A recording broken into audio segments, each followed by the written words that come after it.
দক্ষিণ চট্টগ্রামের ঐতিহ্যবাহী শিক্ষা প্রতিষ্ঠান বরকল শামসুজ্জামান উচ্চ বিদ্যালয়ের পরিচালনা পর্ষদের সভাপতি হিসেবে নির্বাচিত হয়েছেন চট্টগ্রাম দক্ষিণ জেলা স্বেচ্ছাসেবক দলের আহ্বায়ক, বিশিষ্ট সমাজসেবক ও শিক্ষানুরাগী মঞ্জুর আলম তালুকদার।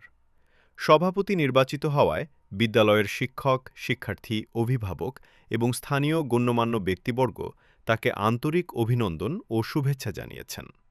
সংশ্লিষ্টরা আশা প্রকাশ করেন, তার নেতৃত্বে বিদ্যালয়ের শিক্ষা কার্যক্রম আরও গতিশীল হবে এবং শিক্ষার মানোন্নয়নে নতুন দিগন্ত উন্মোচিত হবে।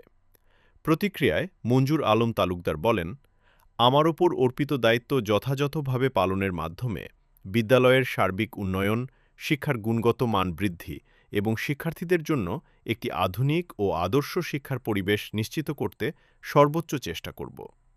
উল্লেখ্য, বরকল শামসুজ্জামান উচ্চ বিদ্যালয় দীর্ঘদিন ধরে এলাকায় মানসম্মত শিক্ষা বিস্তারে গুরুত্বপূর্ণ ভূমিকা পালন করে আসছে। বিদ্যালয়ের উন্নয়ন ও সুনাম অক্ষুণ্ণ রাখতে নবনির্বাচিত সভাপতির কার্যকর ভূমিকা রাখবেন বলে সংশ্লিষ্ট মহলের প্রত্যাশা।